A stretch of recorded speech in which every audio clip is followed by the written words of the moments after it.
Olá, assinante do curso de História do Cristianismo, tudo bem com vocês? Dando prosseguimento então às nossas aulas aqui, né? Nós estamos na aula de número 4, Patrística, Pais Apologéticos.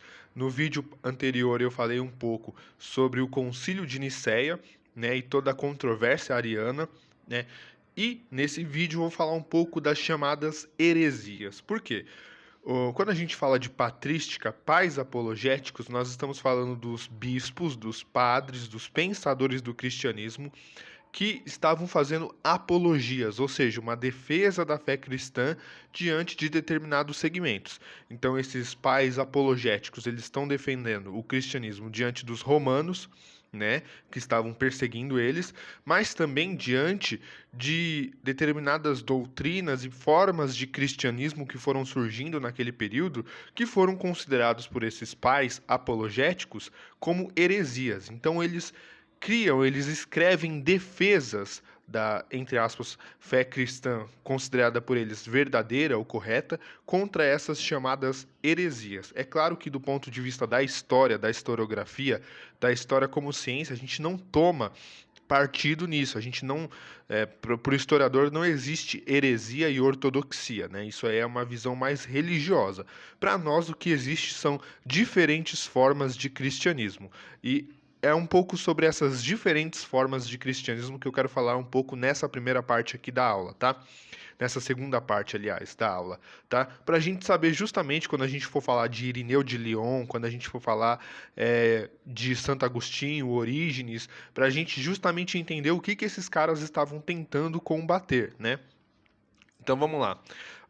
A primeira heresia que a gente precisa discutir, ela surge já no final ali do século I, ou seja, lá para o ano 90, 95, mas ela vai ganhar força mesmo a partir do século II, especialmente na segunda metade do século II, ou seja, anos 150, anos 160, que são os gnósticos, tá?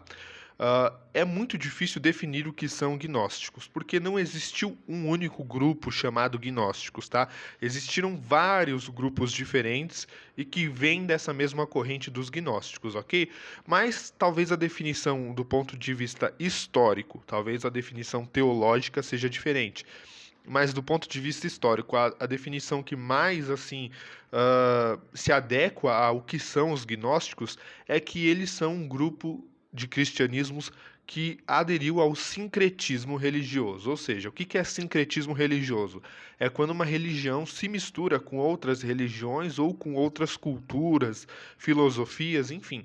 Então essa mistura, né, de religiões com culturas e outras religiões, a gente chama de sincretismo. E o gnosticismo basicamente é isso. Então é uma mistura do cristianismo com várias filosofias daquele período, muitas delas helenísticas, gregas, como o próprio platonismo, por exemplo, e mistura do cristianismo com outras religiões, até mesmo com as religiões pagãs ali do Império Romano, certo? Então, o gnosticismo, a melhor definição é isso.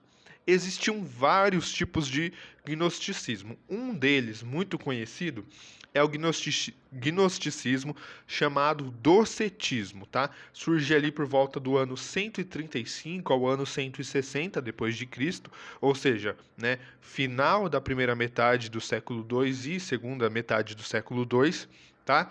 E o docetismo, basicamente, é um gnosticismo muito influenciado por Platão, né, naquela ideia de mundo das ideias e mundo material. E o docetismo, que é um tipo de gnosticismo, vai dizer que Jesus nunca veio materialmente falando. Então eles não acreditavam na materialidade de Jesus. Aquilo que está descrito nos evangelhos para os docetistas é como se fosse um holograma, um fantasma, né? É como se aquilo não, se aquela pessoa, o ser que é Jesus, é como se ele não tivesse encarnado fisicamente ou materialmente. É como se aquilo tivesse sido apenas uma aparição fantasmagórica, né? Talvez seja a melhor definição disso, né? Então os docetistas, eles tinham essa visão. Eles eram muito as setas. O que é ser a seta? né? Quando a gente vai falar muito de ascetismo, quando a gente for falar das outras heresias, né? É uma coisa muito comum em todas essas chamadas heresias, né? Ascetismo é muito parecido com aquilo que a gente viu na aula 1 dos essênios, ou seja, grupos que se retiram da sociedade, né? Vão viver em desertos ou isolados, né? E que são muito rigorosos em algumas práticas. Então, por exemplo, os docetistas e muitos outros gnósticos, eles não comiam carne, eles não comiam determinados alimentos, né? Então eles eram muito rigorosos nisso, tá? Então, a primeira forma de gnosticismo mais conhecida é justamente essa, né? O docetismo, tá?